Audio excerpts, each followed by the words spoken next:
Bismillahirrahmanirrahim. Assalamualaikum warahmatullahi wabarakatuh. Kembali lagi dengan saya di sini. Saya akan membuat video resume terkait materi sinyal dan sistem, yaitu materi operasi dasar sinyal. Baik, sebelum masuk ke materinya, izinkan saya untuk memperkenalkan diri terlebih dahulu. Perkenalkan, nama saya Arif Asidik dengan NIM 2312055 dari kelas 3A Sistem Telekomunikasi. Nah, pertama, apa itu sinyal? Sinyal adalah fungsi matematis dari satu atau lebih variabel bebas yang mempresentasikan besaran fisis yang berubah terhadap waktu, ruang, atau variabel lainnya. Dalam domain waktu, sinyal dibedakan menjadi dua, yakni sinyal waktu kontinu dan sinyal waktu diskrit. Nah, apa sih itu sinyal waktu kontinu? Sinyal waktu kontinu adalah fungsi matematis yang terdefinisi untuk setiap nilai waktu dalam satu interval kontinu, yang mana sinyal dihasilkan terus-menerus bervariasi terhadap waktu.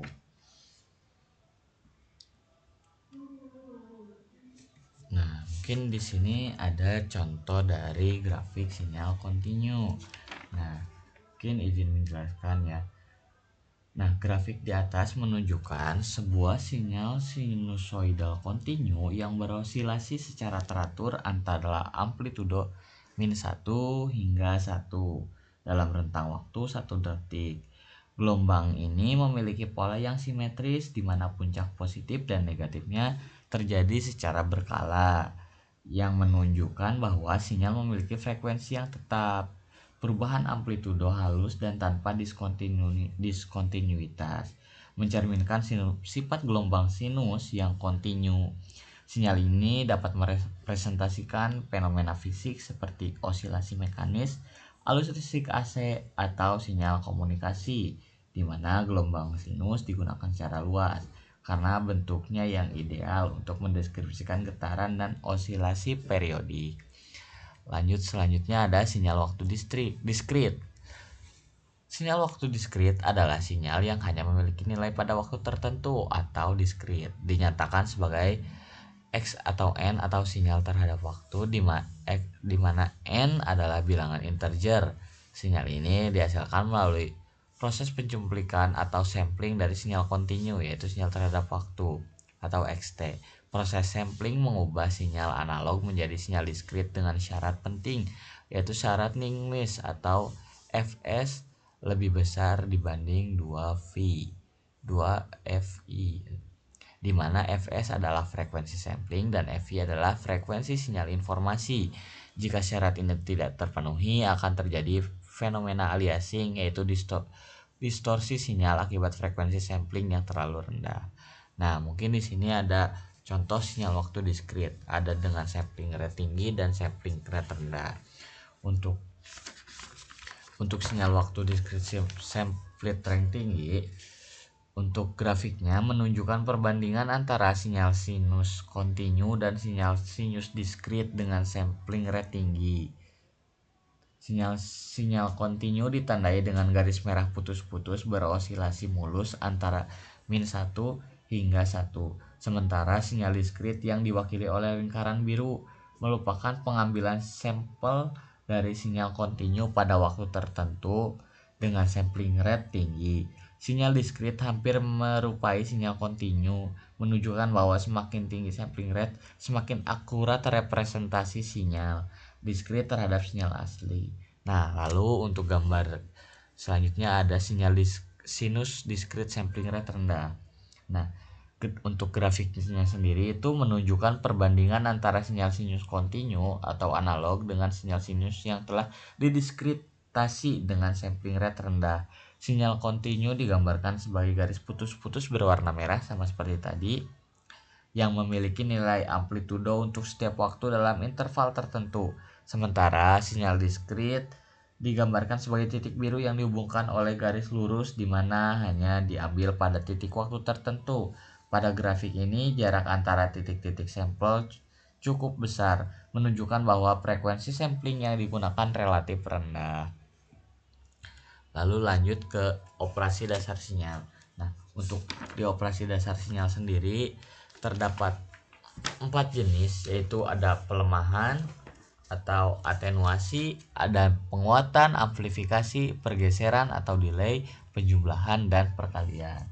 Mungkin langsung saja ya ke yang pertama, yaitu pelemahan atau atenuasi. Atenuasi itu apa? Atenuasi merupakan proses pelemahan atau penurunan amplitudo atau kuat sinyal saat sinyal tersebut melewati suatu medium transmisi atau jalur komunikasi. Pelemahan ini terjadi ketika sinyal sudah dalam satu kanal. Nah, mungkin di sini ada grafik terkait atenuasi sinyal. Nah, dari grafik di atas memiliki dari analisis grafik di atas, yang pertama itu ada sinyal awal. Di sinyal awal memiliki gelombang sinusoidal dengan amplitudo antara min 2 hingga 2 dan tidak mengalami perubahan. Nah, yang kedua adalah ketika sinyal telah diatenuasi. Amplitudonya dikurangi menjadi min 1 hingga 1 karena mengalami pelemahan. Jadi dapat disimpulkan atenuasi merupakan pelemahan sinyal tanpa mengubah frekuensi.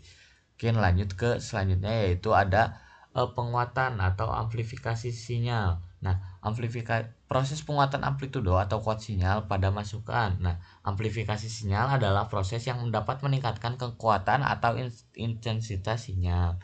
Nah, mungkin ini adalah contoh dari grafik penguatan atau amplifikasi. Nah, dari gambar ini kita dapat menganalisis bahwa di sinyal awal gelombang sinusoidalnya adalah dari min 1 hingga 1. Nah, lalu untuk gambar kedua, yaitu sinyal yang telah diperkuat atau diamplifikasi, yaitu amplitudonya meningkat menjadi min 2 hingga 2, sementara frekuensinya tetap. Nah, jadi dapat disimpulkan amplifikasi memperbesar amplitudo namun frekuensinya tetap.